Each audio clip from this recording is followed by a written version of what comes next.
The market was loud, bright, and busy, but Elira moved through it with calm steps. She carried a small basket of vegetables and tried to make her way home before sunset. The air smelled of warm bread, metal oil, and drifting smoke from the far docks. People shouted prices. Guards walked past in their shining armor, and children ran between the stalls. But Elira stopped suddenly, near a broken stone wall. Half in the shadow, a man sat on the ground. His clothes were old, torn, and covered in dust. His face was tired, and his arm was wrapped in a cloth that was clearly not bandaged well. Most people passed by without even looking at him. Some glanced at him with cold eyes. Others stepped away like he was a problem.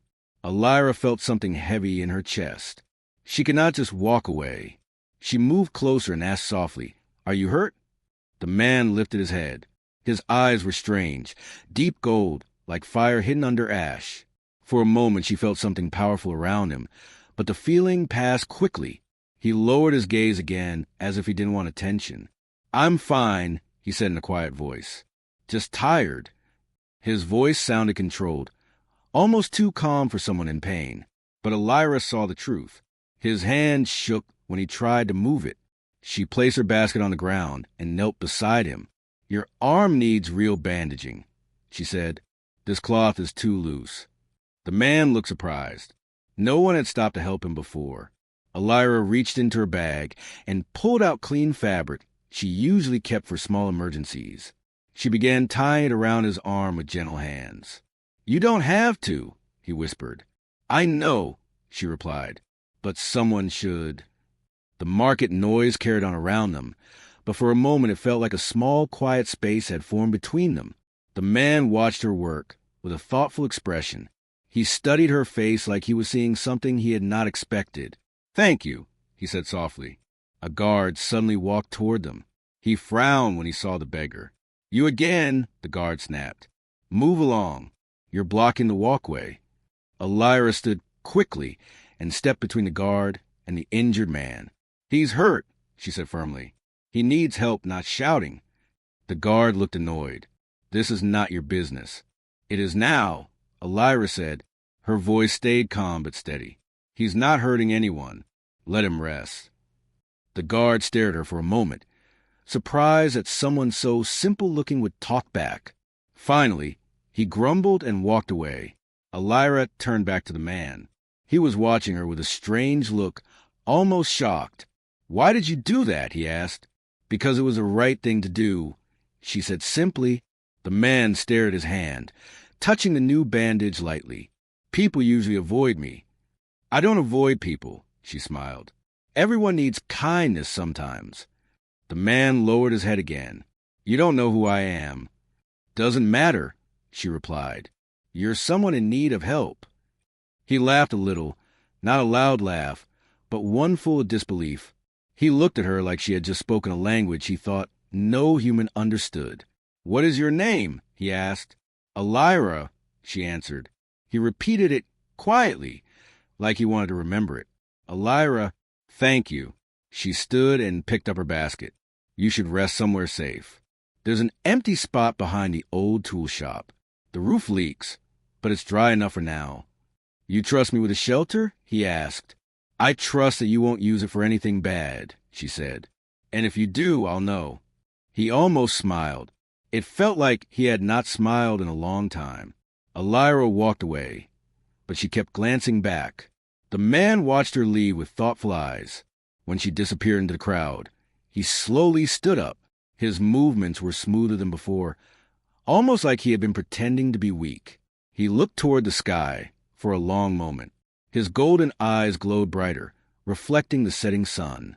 "So," he whispered to himself, "this is a human girl chosen for the trial." No one in the market knew who he really was. No one guessed his power. No one recognized the dragon mark hidden under the simple cloth on his arm, for he was not a beggar. He was Kael'thar, Emperor of the Dragon Dominion, disguised, watching, testing. And Elira, without knowing it, had just passed the first test with simple kindness. The Emperor stepped into the shadows, still thinking about her words. Someone should... It had been centuries since anyone spoke to him like that. Elira returned to market the next morning, carrying a small bag of bread and herbs. She hoped the injured beggar was still around so she could check on his arm. The streets were quieter in the early hours, with only a few merchants setting up their stalls. Mist clung to the ground, giving the place a soft, silver look. She walked to the same broken stone wall as before, but the man was gone. A little worry touched her chest. She looked around, searching for him in nearby shadows. Then she heard a calm voice behind her. "You came back." She turned quickly and saw him standing near a closed shop door. He looked cleaner today. His torn clothes were still the same, but his posture was different. Straight, balanced, almost royal. His arm, which he had bandaged, moved more naturally. "Are you feeling better?" Elira asked. "Yes," he said quietly. "Because of you." She handed him the bag of food. "You should eat something." He took it slowly, as if he wasn't used to receiving gifts. His eyes softened when he looked at her. For a moment, Elira felt like he was studying something deeper than her simple face, like he was seeing her spirit. "You are kind," he said. "More than most." She shrugged. "Anyone would help." "No," he said, shaking his head. "They would not." His tone made her pause. Something in his voice felt older than the market, older than the town, older than her world. Elira glanced at his strange golden eyes. "You speak like someone who knows many people." "I do," he answered. "More than you could imagine." She felt a shiver, but she didn't step back. Instead, she asked, "Who are you really?" He looked at her for a long moment, as if deciding whether she was ready to hear the truth. The morning light reflected in his eyes, making them glow. Then he said, "My name is Kael'thar." She repeated it slowly. "That doesn't sound like a name from here." "It is not," he replied. Elira studied him. "So you're not just a beggar." He smiled a little. "No, that was only a shape I wore." "A shape?" she asked, confused. He lifted his hand. A faint shimmer surrounded his fingers, a soft glow like heated metal. The air around him changed, becoming warmer. She felt the hairs on her arms rise. Elira stepped back in shock. "What were you doing?" "Showing you truth," he said gently. His form flickered for a moment, like light bending around him. His shadow on the ground stretched wider and sharper, as if it belonged to something much larger than human. Then everything returned to normal. Elira's heart beat faster. You're not human." "No," Kael'thar said calmly. "I am a dragon." She stared at him, her breath shaking. "But dragons are myths."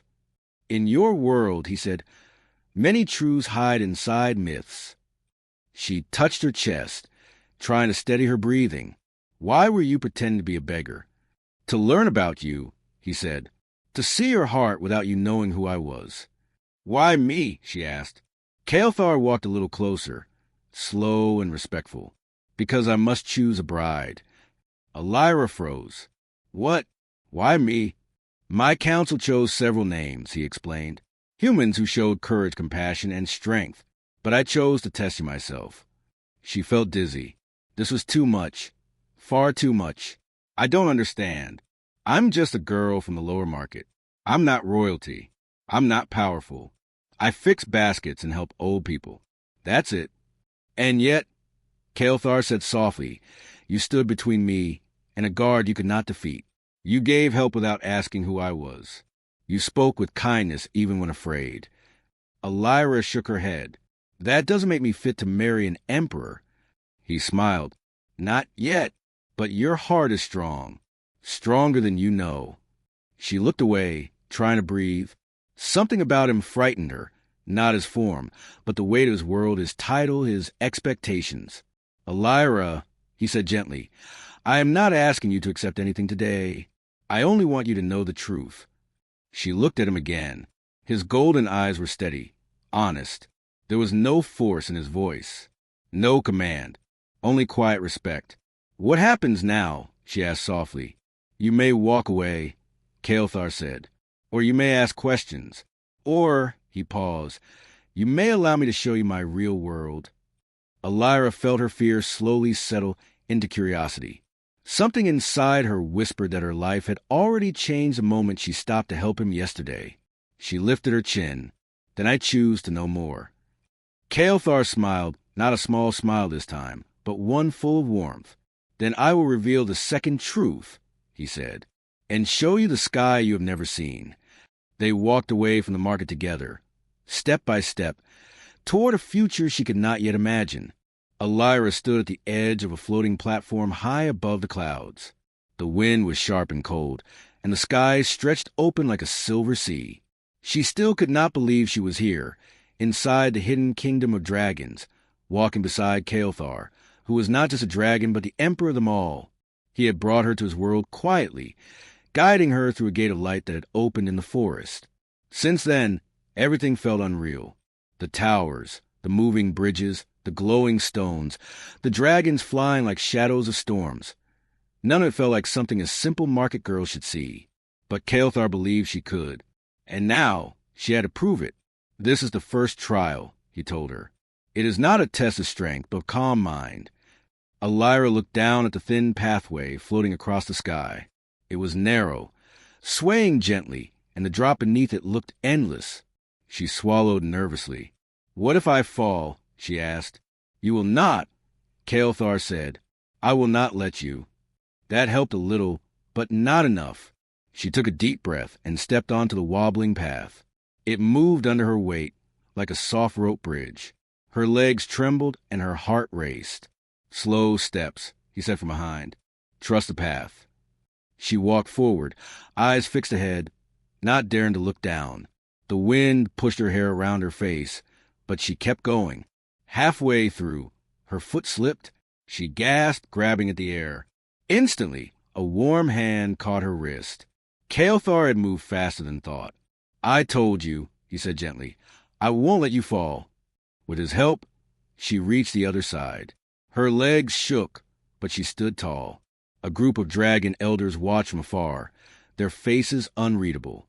"That was only the beginning," Kael'thar whispered. "There are 3 trials in total." Elira looked at him, feeling a mix of fear and determination. "Then tell me the next one." He led her to a large hall carved into a mountain of shining crystal. Inside there was silence, deep, heavy silence. Tall dragons in their humanoid forms stood along the walls, their eyes glowing faintly. "The second trial," Kael'thar explained, "is a trial of truth. You must speak your heart without fear." A single elder stepped forward, a dragon with silver horns and long, cold eyes. "Human girl," he said, "why should you stand beside our emperor? What do you offer us? What makes you worthy?" His voice sounded like thunder trapped in stone. Elira felt her hands shake. She was just a girl who sold baskets and helped strangers. Nothing more. But then she remembered the night she helped Kael'thar, thinking he was only a wounded beggar. She remembered the fear of the guard's blade, the warmth of her small fire, and the way she refused to walk away. "I don't know if I'm worthy," she said honestly, "but I know I won't lie. I won't pretend. I didn't help him to gain anything. I helped because he needed help."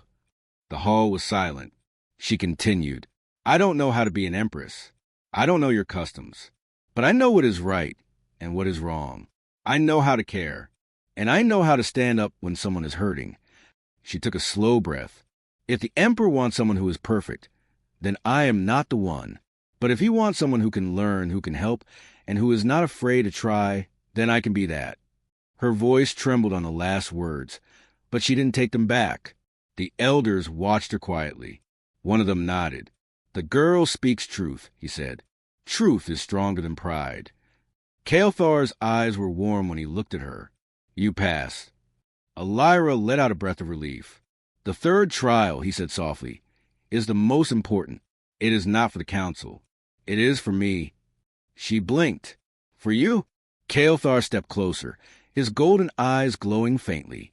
A ruler must trust his future partner. "So this trial is simple. Walk with me." He led her outside, onto a balcony where dragons flew like dark streaks across the glowing sky. He stood beside her, silent for a moment. "Elira," he said gently, "I need to know if you can trust me, even when you are afraid, even when you do not understand everything around you." She thought for a moment. Then she looked into his eyes. "You trusted me first," she said. "Now it is my turn." Kael'thar smiled, a real smile. Then the trial is complete. A warm breeze wrapped around them, carrying the sound of distant wings. "What does this mean now?" she asked. "It means," Kael'thar said softly, "that you have taken your first steps toward becoming the future Empress of Dragons." Elira's heart beat faster, not with fear this time, but with something like wonder. Her life had changed, and she was no longer just a market girl.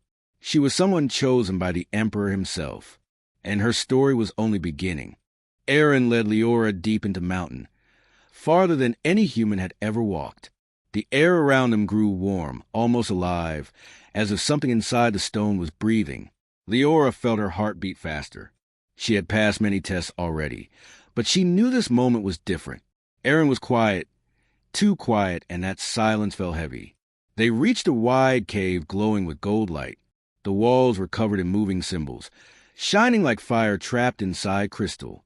Leora stared in amazement. She could not understand the symbols, but she felt their meaning in her bones. They were old, powerful, and full of stories. "Aaron," she whispered, "what is this place?" Aaron looked at the floor, not ready to speak.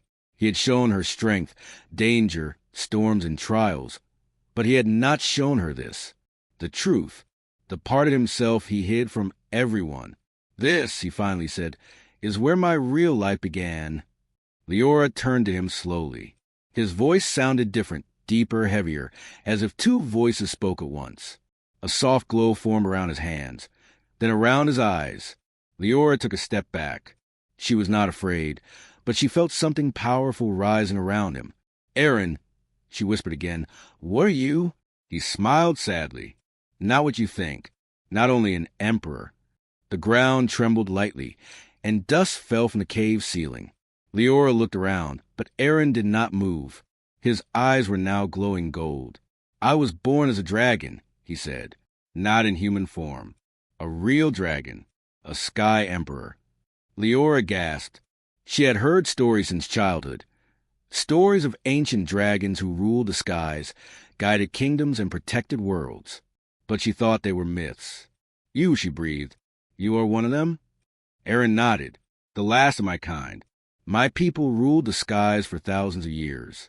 But we made mistakes. We trusted the wrong allies. And our enemies attacked us when we were weak. My family, my kingdom, all gone." He looked at the glowing symbols. As he spoke, they shifted, forming shapes of dragons flying through bright skies. Leora watched, feeling the weight of his pain. "When I survived," Aaron continued, "I hid. I changed my form. I learned to live as a human emperor, so no one would hunt me again." Leora stepped closer, gently touching his arm. "So you hid your true self from everyone?" "Yes," he said, "everyone. Because if people knew what I was, they would fear me or try to use me. I have lived half my life behind a mask." Leora looked at him with soft eyes. "Then why show me now?" Aaron looked at her carefully. "Because you must know the truth before any promise is made. You must know what kind of life you will step into. If you become Empress, you will stand beside something not fully human. You will face dangers others cannot imagine. And you must decide if you can accept what I truly am." Leora's heart was racing, yet she felt strangely calm. "Aaron, you chose to live as a human even when you did not have to. You protected people even when they never knew the truth. And you tested me not to hurt me, but to see my heart." She paused, then took his glowing hand in both of hers. "You are still you, dragon or human. It does not change that." Aaron looked shocked. For a moment, he forgot to breathe. No one had ever spoken to him with such simple, fearless honesty. He felt the glow around him soften, as if her words reached the deepest part of him. But the moment was broken by a rumble that shook the whole cave. The golden symbols flickered. Leora grabbed his sleeve. "What was that?" Aaron's face darkened. "They have found me." "Who?" she asked. "The ones who destroyed my people," he said. "The Sky Hunters. They have tracked my energy, and they are coming for me, for us." Leora's breath caught. "What do we do?" Aaron turned toward the mouth of the cave. His back straightened, and for the first time, his human form looked too small for the power inside him. "We fight," he said quietly, "but not alone." He reached out his hand to her. "Leora, will you stand with me, knowing all this?" She did not hesitate. "Yes." Aaron's eyes glowed brighter, full of something warm, something fierce. Then, with a soft crack of light, his skin shimmered. Scales flickered beneath, and the first sign of the Dragon Emperor began to awaken. Leora followed Aaron out of the glowing cave and into the open sky above the mountain. The wind was strong, carrying the sound of machines far away. She knew the sky hunters were coming closer. The air felt colder, sharper, as if danger was already standing nearby. Aaron stood at the edge of the cliff. His human shape flickered every few seconds, scales showing for a moment before fading again. He was fighting to control his true form, trying to stay calm for her. Leora stepped beside him and touched his arm gently. "You do not have to hide from me," she said softly. "Not anymore." Aaron looked at her, and the fear she expected in his eyes was not there. Instead, there was pride, a deep, ancient pride that came from someone who had survived everything. "You have given me something I thought I lost long ago," he said. "Trust." Before he could say more, a loud sound ripped through the sky. A metal ship pierced the clouds, dark and sharp like a blade. Lights flashed under its wings. More ships followed behind it, forming a circle over the mountains. "They are here," Aaron said. Leora looked up, her heart racing, but she did not step back. She stood tall beside him. "What do they want?" she asked. "Me," he said. "But if they learn you know the truth, they will want you too." The ships moved closer, humming with power. A voice echoed across the sky from a speaker on the lead ship. "Dragon Emperor Aaron, we know what you are. Surrender now, and your world will not suffer." Aaron's jaw tightened. "They always say that," he whispered bitterly. Leora took his hand. "Then let us show them your world is not weak." Aaron looked at her with surprise. "Leora, you are human. You do not have wings. You do not have fire." "No," she said, "but I have something else." He frowned. "What?" "Courage to stand with you," she said. Something in him broke open, like a wall he had held for years. He felt light, stronger, as if her courage joined with his power. The ships fired warning shots. The ground near them exploded with heat. The sky lit up with red lights. Aaron turned to Leora. "This is your last chance to walk away." She shook her head. "This is my place." A soft golden light glowed around Aaron again. This time he did not stop it. His form expanded, rising taller. Wings of shimmering gold burst from his back, spreading wide enough to cover her from the falling dust. Scales like molten metal covered his arms and chest. His eyes became ancient and fierce. Leora stepped back only to see him fully, her breath caught in awe. He was beautiful, terrifying and beautiful. Aaron's voice now echoed with two tones, one human, one dragon. "Stay behind me," he said. But Leora walked forward instead. She raised both hands and shouted at the ships above, "He is not your enemy." Her voice, though small compared to the roaring engines, cut through the air with a strange force. The sky hunters hesitated. They did not expect a human woman to stand before a dragon emperor without fear. Aaron looked at her with disbelief. "Leora," she continued shouting, her voice clear, "he has saved lives. He has ruled with kindness.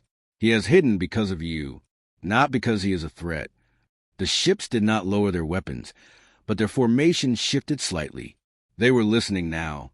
Aaron stepped beside her, half dragon, half human, glowing with power. "You threaten my future empress," he said, his voice shaking the ground. "That is something I will not allow." The ships charged their weapons again. Aaron's wings rose as he prepared to launch into the sky. But Leora grabbed his hand. "Not with fire, not with battle. Show them who you really are." Aaron hesitated. He had spent his life fighting. He had never imagined winning without violence. But Leora's eyes held something stronger than fear. Hope. He closed his wings slowly. The glow around him softened from gold to warm white. His form shifted until he stood in a balanced shape. Dragon strength, human heart. He spoke, calmly this time, To the ships above, "I am not your enemy," he said. "I am the last of my kind. I wish only to protect my people and the one I have chosen." The sky fell silent. After several long moments, the ships slowly lifted back into the clouds. The engines faded into the distance. The sky cleared. The threat was gone. Leora let out a shaky breath. Aaron looked at her, as if seeing her for the first time all over again. "You changed the path of an empire," he said softly. "And you changed me." She smiled. "You trusted me. That is all." Aaron stepped closer, lifting her hand gently. "Leora, will you truly stay? Not because of duty, but because of choice." She nodded without hesitation. "Yes." And as the sun rose behind them, lighting the mountain in gold, the Dragon Emperor and the brave human girl stood together, two worlds choosing a new path side by side, a beginning that would be remembered for generations.